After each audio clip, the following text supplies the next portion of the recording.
geográfica y modelos ambientales para estudiar la ecología y pesquerías del calamar. Ha participado en distintos proyectos europeos y del Plan Nacional, tiene un gran número de publicaciones científicas y actualmente su principal campo de investigación tiene que ver con los descartes pesqueros y el desarrollo de modelos espaciales y la evaluación de stock tanto en el Mediterráneo como en el Atlántico para especies pelágicas. Actualmente trabaja en el Instituto Español de Oceanografía de Murcia, del cual fue director entre 2009 y 2014, y además trabaja en varios proyectos de investigación, incluido el Life ICIS, y es profesor de varios estudiantes de máster y de estudiantes de tesis en la Universidad de Alicante. Muy bien. Muchas gracias, Carlos, por la presentación. Gracias también a los organizadores por darme la oportunidad de presentar el proyecto VADEAR. Yo voy a hablar de un proyecto que se desarrolló en el Mediterráneo, pero creo que es extrapolable también en algunas conclusiones que tiene al Atlántico. Este proyecto fue un proyecto financiado por la Fundación Biodiversidad. Fueron 8 meses de proyecto, bastante intensos, que transcurrieron hasta diciembre de 2014, 8 meses. Estuvo bastante bien financiado. Y bueno, pues conseguimos unos resultados que, pese a la corta duración del proyecto, creo que fueron muy significativos. Los objetivos del proyecto básicamente estaban en 3 bloques principales. El primero era desarrollar una serie de estrategias de utilización de estos organismos que van a pasar a ser desembarcados por la nueva regulación europea, y que también suelen ser descartados o no aprovechados por una falta de valorización o de aprovechamiento en el mercado. Para estudiar este objetivo, pues nos centramos sobre todo en la calidad de la materia prima, ¿no? Si esos individuos que son descartados, pues pueden ser utilizados en procesos posteriores de valoración, de transformación alimentaria, viendo primero la concentración de parásitos que tienen, y la cuantificación de algunos elementos, sobre todo metales pesados y oligoelementos que pueden tener. El segundo objetivo era pues ver cómo se pueden utilizar estos productos, sobre todo desde el punto de vista de la logística portuaria, ver qué necesidades tienen estos productos de mantenimiento en conservación, ¿no? Cuánto tiempo necesitan para degradarse, cómo se tienen que conservar, en qué temperaturas y tal. O sea, aspectos relativos a la seguridad y calidad alimentaria de los productos.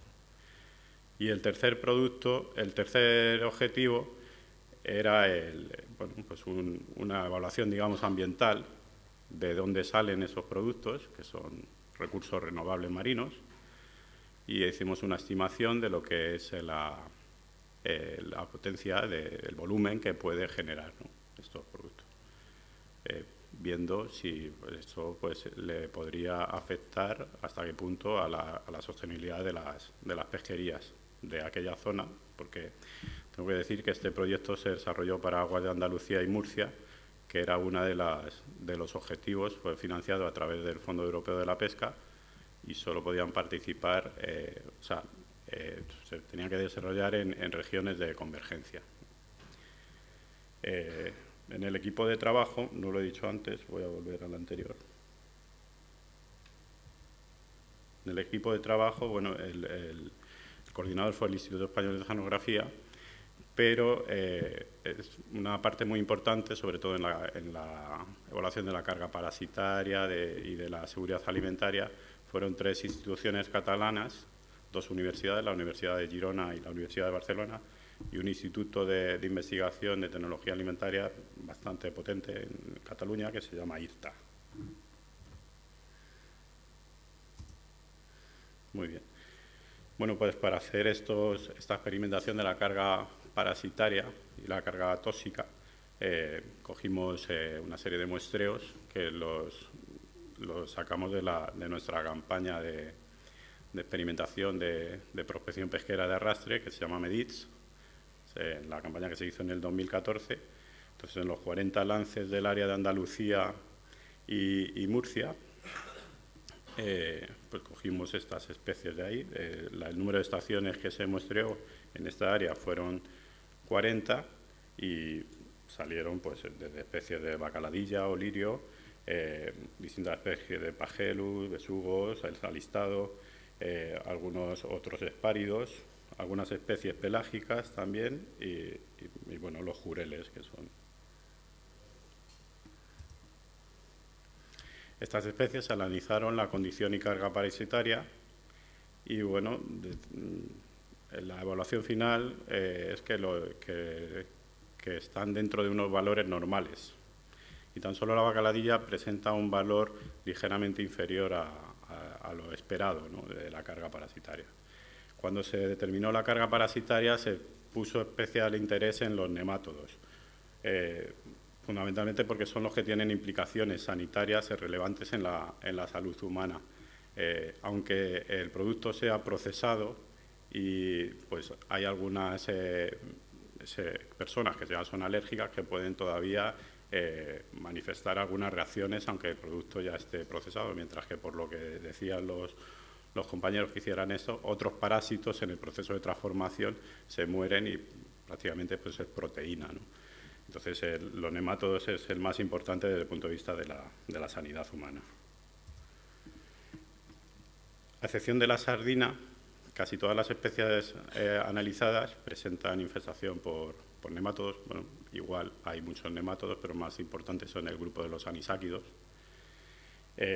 Bueno, detectamos que hay bajos niveles de prevalencia y, en principio, pues fue una satisfacción ver que las muestras están bastante bien, ¿no?, para ser utilizadas para procesos posteriores de valorización.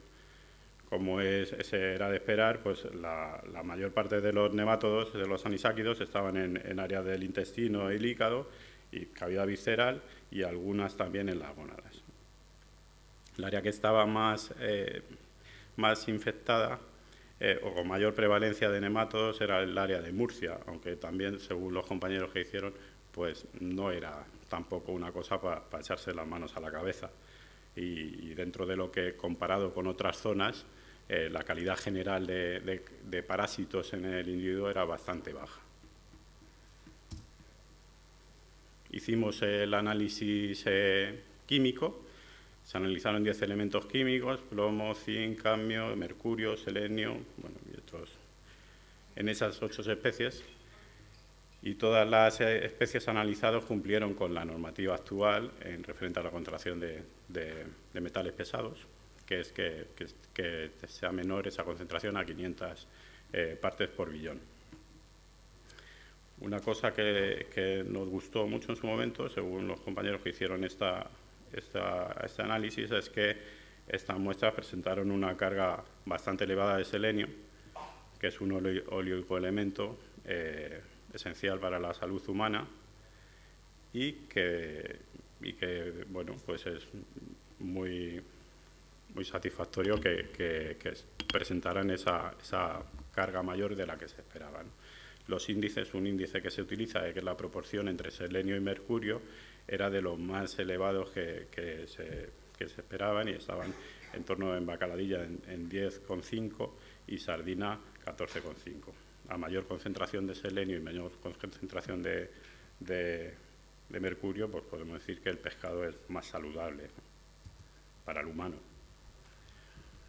Con respecto a la seguridad microbiológica y la calidad de conservación de estos animales, cuando ya están capturados, bueno, se hicieron unas pruebas sobre el tiempo de vida útil, considerado en base al almacenamiento en óptimas condiciones. Y para la sardina, pues los días que se tarda en llegar al límite crítico de aceptabilidad, que lo determina la presencia de psicotrofos, fueron un poquito más de 6 días, y para que empezaran a aparecer enterobacterias ya en el límite de aceptabilidad para consumo o transformación, fueron en 9 días, un poco más de 9 días. También se hizo para jurel y para bacaladilla en estos límites, ¿no? En cuanto a las características nutricionales, las 4 especies estudiadas para este apartado de características, la sardina, bacaladilla, besugo y el jurel, tienen un alto contenido de proteínas. A excepción de las sardinas, se consideran productos de bajo contenido en grasas y en menor medida también para la bacaladilla, ¿no? Que tiene, tiene unos contenidos de ácidos grasas, pero no tanto como la sardina. Para el jurel nos han descrito valores,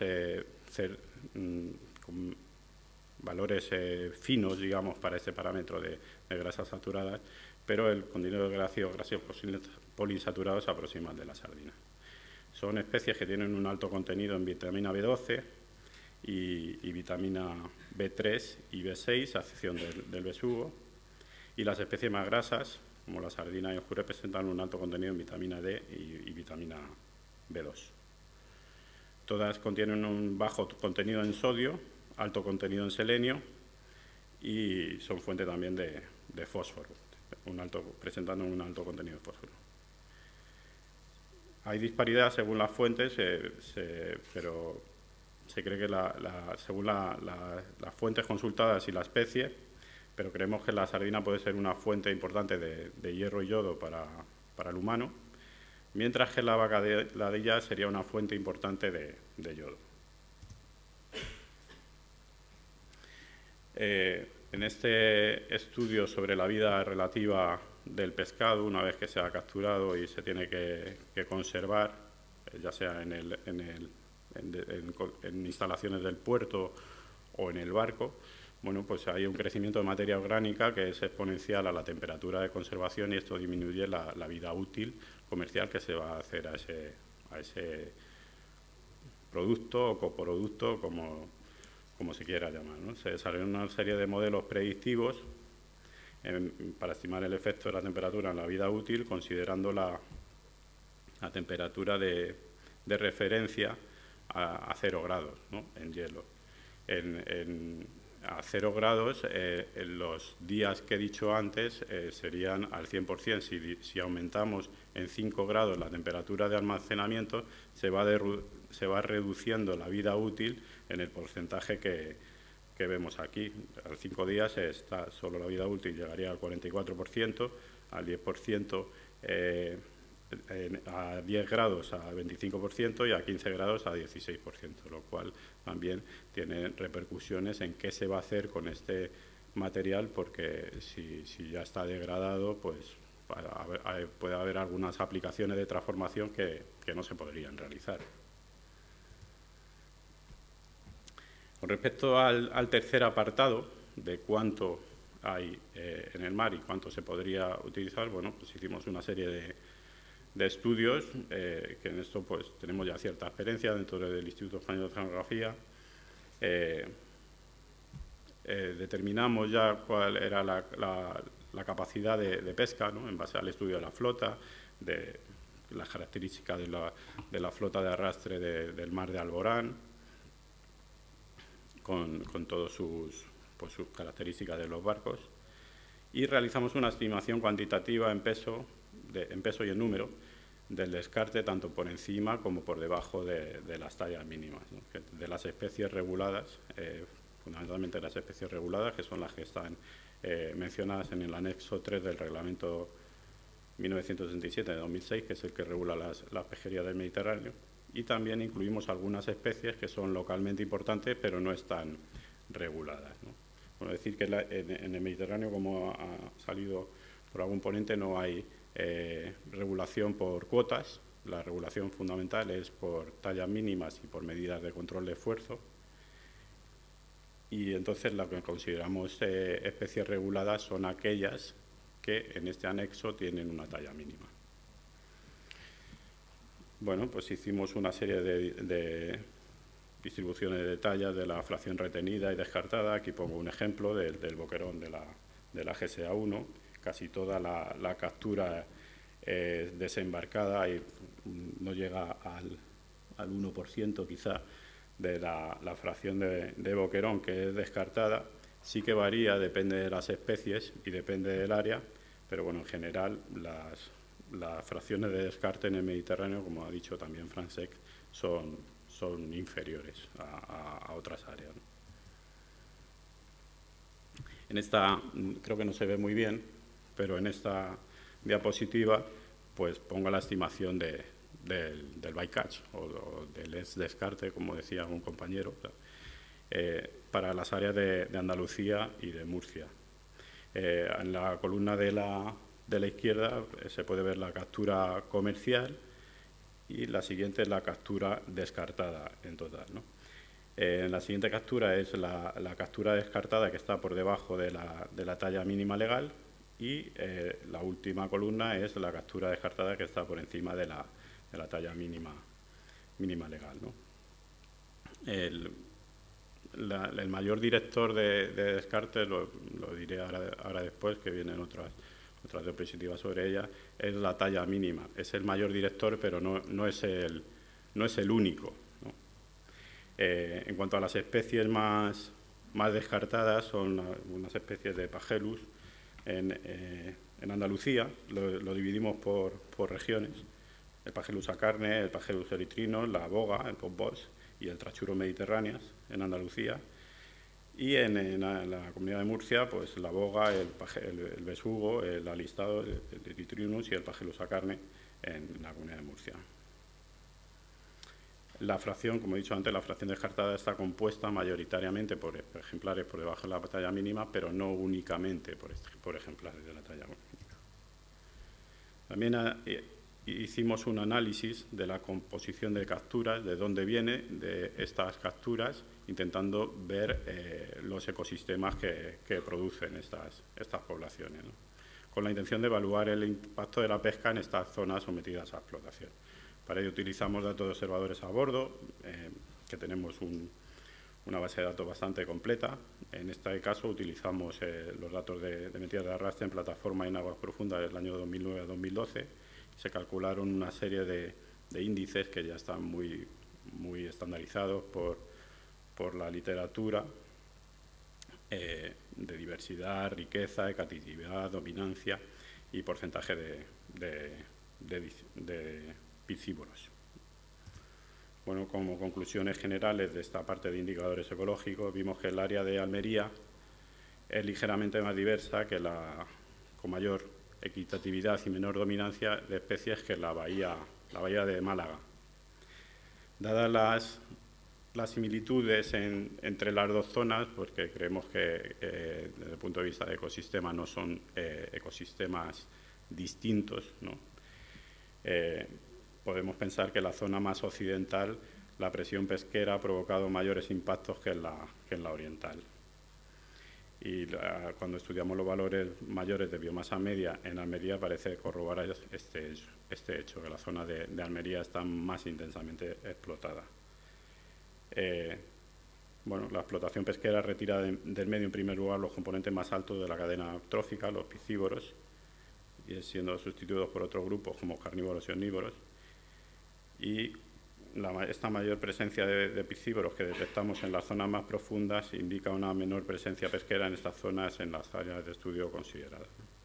El conjunto de las áreas profundas, el área de Cabo de Gata, es la que parece soportar mejor los efectos de la presión pesquera, y también es la que, en comparación con la bahía de Almería y la bahía de Málaga, es la que está menos intensamente explotada. El último apartado de este objetivo fue intentar estudiar los factores directores de descarte, ¿no?, en estas pesquerías del Mar de Alborán. Bueno, nos preguntábamos que si las densidades de descarte variaban en función de la profundidad, la estacionalidad, y si también lo hacían en función a determinadas variables ambientales, ¿no? Elegimos algunas especies para estudio: la merluza, salmonete de fango, bacaladilla, los pajeles, jureles, y utilizamos 2 años de muestreo. Hicimos 2 modelos espaciotemporales de estadística bayesiana. Y bueno,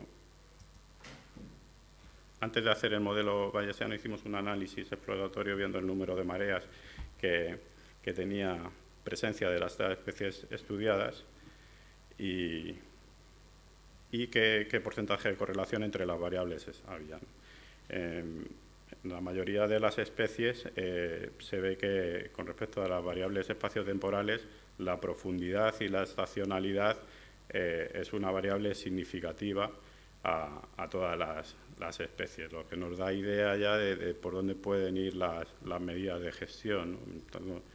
En torno a áreas y en torno a tiempos. Y algunas de ellas, no todas, pero en mayor o menor proporción, tienen también correlaciones con otras variables ambientales. Fundamentalmente las que estudiábamos fueron la temperatura, el lanao y la concentración de clorofila en el medio. Como resultado de esta parte de modelización, pues lo que decía antes, no todos los descartes están relacionados con la talla mínima legal, aunque es uno de los factores más importantes de descarte, y detectamos que había 3 tipos de descarte, fundamentalmente, o interpretamos, mejor dicho. Uno que está influenciado por variables espaciales, como es el caso de la merluza, que es un ponedor prácticamente continuo en el Mediterráneo, y hay un descarte por distribución ontogénica, descarte de individuos menores de talla. Sí, ya me queda poco. Y estos individuos de pequeño tamaño se descartan durante todo el año. Hay otro tipo de descarte que es influenciado fundamentalmente por variables ambientales estacionales, como el caso de la bacaladilla, que se recluta principalmente en primavera y verano. Se distribuye por zonas de pesca desde las más someras a las más profundas. Y luego hay otro tipo de descarte que es una mezcla entre factores espaciales y ambientales que se dan pues, en determinadas zonas y en determinadas épocas. Es el caso de los besugos y los jureles, ¿no? Dependiendo de las condiciones ambientales, si sube la temperatura superficial o hay mayor concentración de clorofila, pues puede haber abundancias esporádicas de jurel, de besugo, y esto puede provocar un mayor índice de descarte.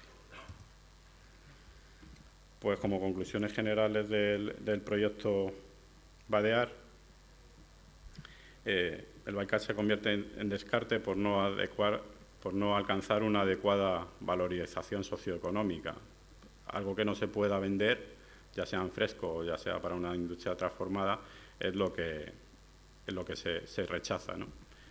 Según la regulación, la clave es no generar nuevas pesquerías, y para eso pues, es importante tener en cuenta el factor social de las pesquerías. Desde el punto de vista de la carga parasitaria, son especies o poblaciones bastante sanas y se ve que tienen una calidad muy aceptable para su valorización secundaria, ¿no?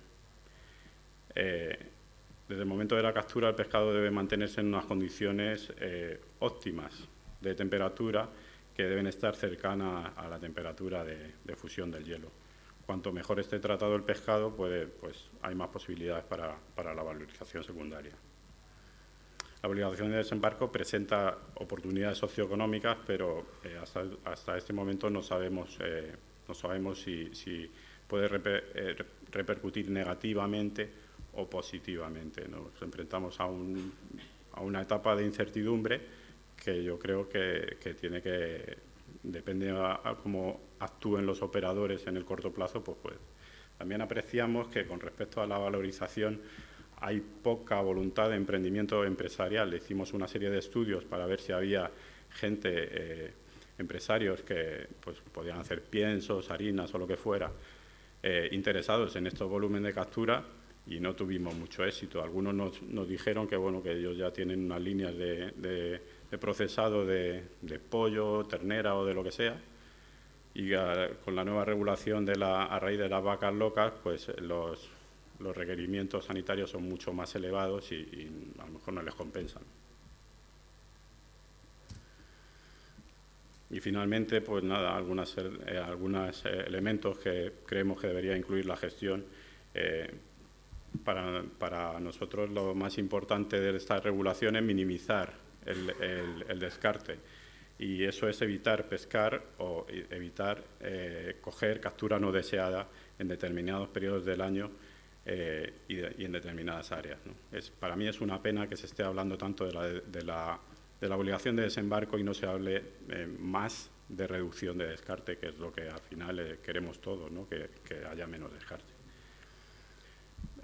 Es esencial para nosotros evitar pescar en fondos sensibles y hábitats esenciales para las especies y, por supuesto, pues también tiene que haber una participación de todos los agentes en la gestión o cogestión, o como se quiera llamar, y que las medidas sean aceptadas por las partes, porque si no son aceptadas, pues al final va a haber incumplimientos y no vale para mucho. Y nada más, este es el equipo de trabajo que...